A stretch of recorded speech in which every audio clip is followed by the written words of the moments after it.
All right, time for a One Piece prediction video. My first ever, I believe. I'm finally caught up to the manga, and I finally have like room to speculate on where things are going to go from here and what the plot progression is going to be in the next few arcs. Right? Like, I think I get talked a little bit about this in my last video, talking about like being caught up in the manga, but like this is going to be the first real one, and I don't know.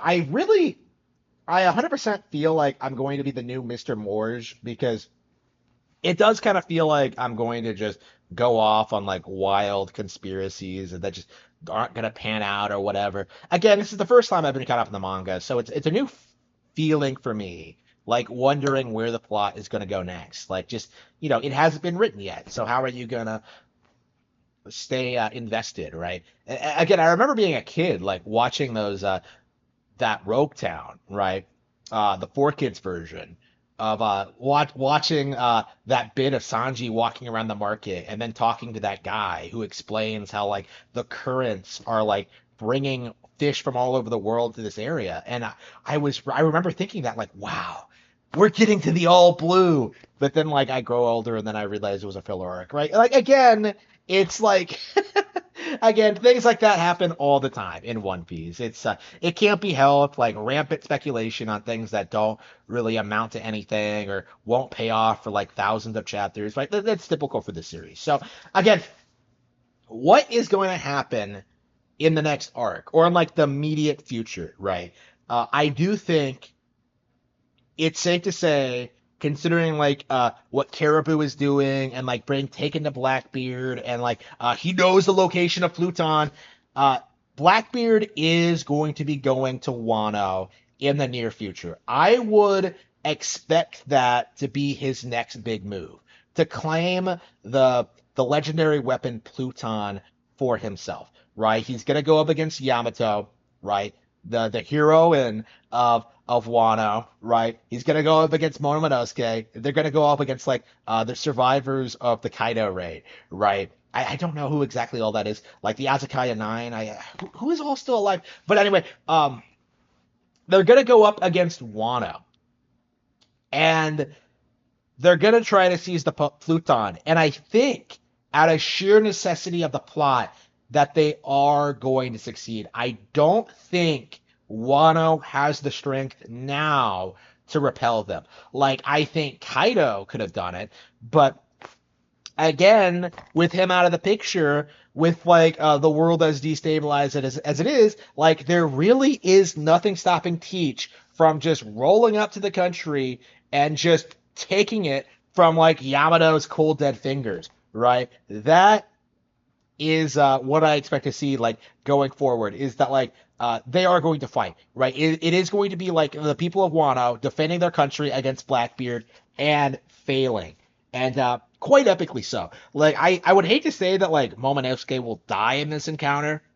I uh, I highly don't. I don't expect that at all. But I do expect there's going to be like a lot of losses on Wano. I think this is going to be a big blow against like the Kaido recovery movement, and I do think that what this is going to amount to is that Yamato is going to have motivation to go out to sea and like recover the Pluton, right? To find the Straw Hats to join them to fight Blackbeard specifically. Like it's going to be personal between Yamato and Blackbeard, and this seems like a weird direction for the story to go in because Blackbeard and Yamato are like two characters that don't really seem to have a lot in common. But considering like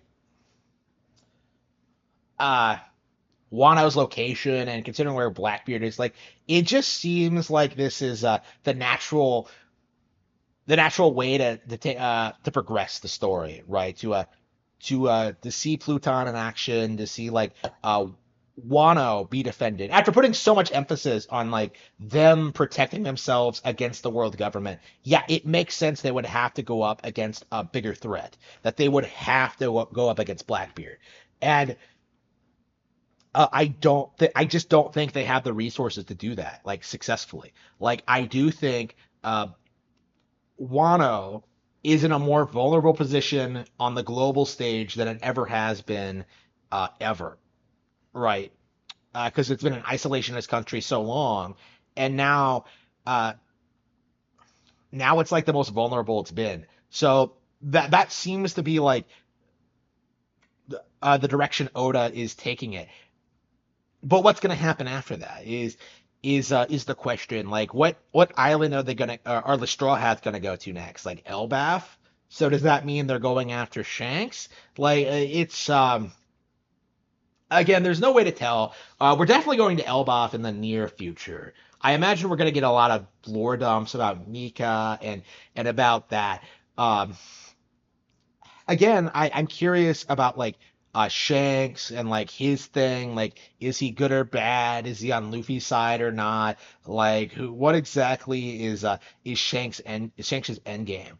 Like, I can't imagine at this stage that Shanks is going to be an ally to Luffy, right? It feels like it's been so long now that we know so little about Shanks that it just feels like a confrontation between him and the Straw Hats is inevitable.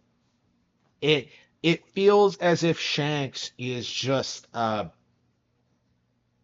has some other like kind of motive for going after One Piece and for like doing what he's doing.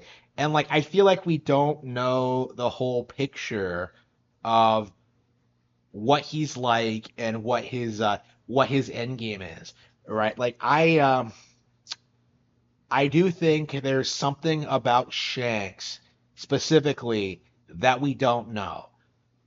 That's uh that's kind of my thinking about that. But I also think that about Luffy, by the way, is that they've gone to great pains to not tell us what Luffy's dream actually is. It is not to become king of the pirates. That's not the goal. Like he's going to do something after becoming king of the pirates. But what that thing is, we don't know. Again, is it to overthrow the world government? Is it to make everyone a pirate? I've heard all sorts of like weird things, but like uh at some point we'll be told before the final island, we will be told like what that dream actually is and what that means for the world. It has to be something in regards to the class system. Like I think it has to be in regards to like how the world nobles live and like things like that. I do think uh, it has something to do with like making people more free or happy or something like that. Like that's I've heard that like that it has something to do with like connecting all the seas together or something. Like, again, like all kinds of weird theories, but again, that is like the main thing I kind of want to focus on now is that like what is Luffy's dream exactly? Like to me, it's is it possible that the dream is more sinister than we could have expected? Is Luffy an antagonist? Like that'd be an interesting direction to take it. I doubt it though. But again, this is all just rampant speculation. There's nothing really concrete either way about those things. And oh, the other thing, Nojiko. What does Nojiko know about the world flooding? Because like this is the thing that really got me about like all of their reactions shown all across the world because we saw like a bunch of people like act we saw how like most people were acting, right? How they were looking stoic, like looking listening to like what Vegapunk was saying about like uh the rising sea levels and like what the world government is doing and like the history of the world and stuff like that. But then like Nojiko hears about the rising sea levels and she immediately just leaves.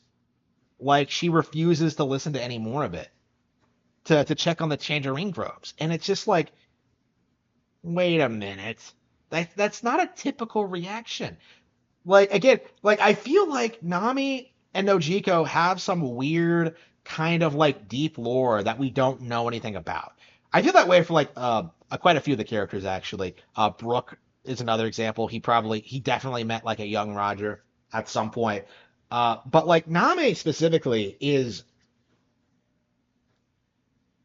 an interesting character because we know that she was like found on a battlefield with Nojiko, like uh sometime in the past, right? She was like an infant. Nojiko was carrying her, and like they aren't blood related.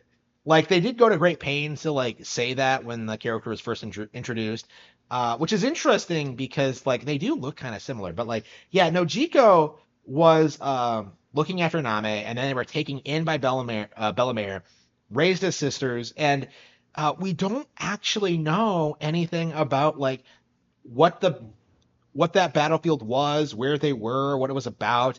Like again, like one of the theories I had, it was that like Name might actually have like celestial dragon ancestry, right? She might actually be like descended from one of the 20 families. But again, that's kind of a reach. Uh, there's nothing really to indicate that. But that's always been like my opinion, my theory is that like we just know so little about her. But Nojiko is an anomaly as well because what does she do during Arlong Park besides like explain the situation uh, with Arlong and like again she doesn't do much. So the fact that like we're going into this now suggests she's always been involved in this thing for a long time. It's bizarre. It's really shocking. Really unexpected. Um, Pudding, of course, like also had like a lot of prominence during that like reaction shot, which considering how like we always tend to see her these days when like it comes to the Big Mom Pirates, like I feel like she is going to like come back at some point as well. She took some memory from Sanji, and I don't believe we were told what it was. So it's possible Sanji doesn't even remember her. So it'll be really interesting seeing like the characters actually do interact again. Um, it's possible like again, I don't even know what the state of Whole Cake is now. Now that Big Mom's been taken out, is it like a free country? Did someone else take over? Like it just feels like without Big Mom, the entire operation collapses. So I don't I don't know where things are gonna go now. It's interesting. It feels like we're at the end of Egghead now. It feels like we'll get an idea of what the next destination is in like the next 10 chapters or so. Like I think we're leaving the island now actually. So we're definitely gonna get something new going forward, but where's that gonna be? Like I think it has to be Elbaf. I can't think of anywhere they would go besides Elbaf at this point. And you know that and considering Shanks is there now, it's probably gonna be Shanks. They're probably gonna deal with Shanks next, while like Blackbeard's fighting Yamato on Wano. Like again, I it's gonna be really interesting seeing the developments because one of the interesting things about the final saga I've been noticing is that like Oda's a lot more willing to kill off characters, right? You know, T-Bone's dead, Absalom's dead, like a lot of the minor characters for now. But we're in the end game now, and like I think he's no longer fucking around. I do think we are gonna start seeing more character deaths, some pretty shocking character deaths, and it's gonna be really exciting to see.